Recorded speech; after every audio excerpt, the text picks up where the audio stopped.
అసెంబ్లీలో BC bill ప్రవేశపెట్టి ఆమోదించిన సందర్భంగా జనగామ జిల్లా స్టేషన్ గన్పూర్ డివిజన్ కేంద్రంలోని స్థానిక బస్టాండ్ వద్ద కాంగ్రెస్ పార్టీ జిల్లా మహిళా అధికార ప్రతినిధి మౌనిక అంబేద్కర్ విగ్రహానికి పాలాభిషేకం నిర్వహించారు. ఈ సందర్భంగా మాట్లాడుతూ అసెంబ్లీలో కాంగ్రెస్ పార్టీ ముఖ్యమంత్రి రేవంత్ రెడ్డి ఆధ్వర్యంలో బీసీ బిల్లు ప్రవేశపెట్టడం చాలా ఆనందంగా ఉందని అన్నారు. బీసీ సామాజిక వర్గం అంతా ఇది సంతోషించదగిన విషయమని కొనియాడారు. ఈ కార్యక్రమంలో మహిళా కార్యకర్తలు, బీసీ సామాజిక వర్గ నాయకులు పాల్గొన్నారు. సింగపురం ఇంద్ర గారి నాయకత్వంలో అసెంబ్లీలో ఏబిసిడి వర్గీకరణ చేసి మా బీసీ బిల్లు ప్రవేశపెట్టినందుకు ప్రత్యేకమైన ధన్యవాదాలు రేవంత్ రెడ్డి గారికి, సీఎం గారికి చెప్పడం జరిగింది. అంతేకాకుండా ఇప్పటికైనా మా బీసీ వర్గీకరణను గుర్తించినందుకు ప్రత్యేకమైన ధన్యవాదాలు తెలియజేసుకుంటూ, ఇక ముందుండి కూడా మాకు బీసీలకు ఎటువంటి అవాంఛనీయ సంఘటనలు జరగకుండా చూసుకుంటూ మమ్మలను ముందుకు నడిపించిన నాయకుడికి మహేష్ కుమార్ గౌడ్ కానీ, పొన్నం ప్రభాకర్ గౌడ్ కానీ, కొండ సురేఖ మేడం గారు కానీ కృతజ్ఞతలు తెలియజేసుకుంటూ, మాకు సంతోషకరమైన విషయం ఈరోజు, మేము గర్వించదగ్గ విషయము.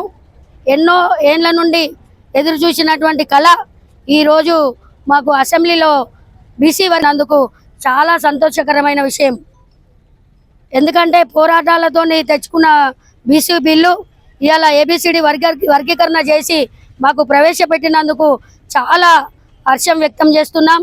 మా మహిళలందరూ కూడా భారీ ఎత్తున తరలి వచ్చి మా బీసీ వర్గీకరణకు బిల్లు ప్రవేశపెట్టినందుకు ఆనందాలు వెలిబుచ్చుతున్నాయి.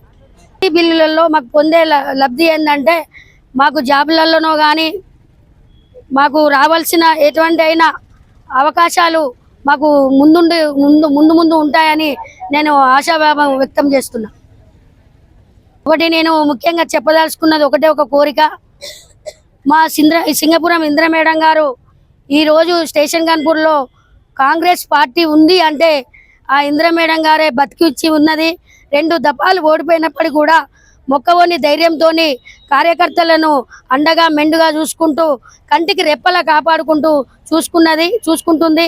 అంతేకాకుండా ఆమె ఈరోజు స్టేషన్ గన్పూర్ వస్తలేదు, ఎందుకు వస్తలేదు అనేది ఒకటి అందరి మనసులలో ఉన్నది. దానికి కారణం ఏందనేది ఒక పెద్ద ఆయన చేయడం వల్ల ఆ మేడం గన్పూర్కు రాకపోయినప్పటికి కూడా మేడం ఎవరైనా చనిపోయిన కుటుంబాలను కూడా తల్లికి దగ్గర తనయుడు అని ఇమానుయేల్ రాజు కూడా వచ్చి వాళ్ళని ఆపదంటే నేనున్నా అనుకుంటూ ముందుకు వచ్చి వాళ్ళకు ఆయనకు తోచిన సహాయం చేయడం జరుగుతుంది. ఇప్పటికైనా ఏ ఒక్క పెద్ద నాయకుడు కానీ, పెద్ద లీడర్లు కానీ ఏ ఒక్క పేద కుటుంబాన్ని ఆదుకునేది లేదు. మేము ఆదుకుంటా అంటే మా మేడం కానీ, తనయుడు కానీ ఆదుకుంటా అంటే ఓర్వలేక మాటలు బాగా మా మీద బురద జల్లేటట్టు ప్రయత్నం చేస్తున్నారు. అలాంటి చేయకుండా ఉండాలని మేము తీవ్రంగా ఖండిస్తున్నాం.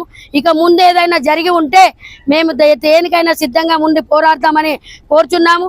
అంతేకాకుండా ఇంద్ర మేడం గారికి సముచిత స్నానం కల్పించాలని మేము ఏఐసిసిని, పిసిసిలను, సీఎం గారిని కోరడం జరుగుతుంది. ఒకవేళ జరగనట్టు అయ్యేది ఉంటే మేము మీనాక్షి నటరాజన్ దగ్గర పోయి మా గోడును కూడా వెళ్ళబోసుకుంటామని ఈ సభాముఖంగా తెలియపరుచుకుంటున్నా. ఆమె మాకు 10 ఏళ్ళ బట్టి ఏ అధికారం లేకపోయినా కూడా, ఏమి లేకపోయినా కూడా ఈరోజు మమ్మల్ని కంటికి రెప్పలా చూసుకుంటున్నదంటే ఆ విషయం ఇంద్ర మేడం గారికే దక్కాలి.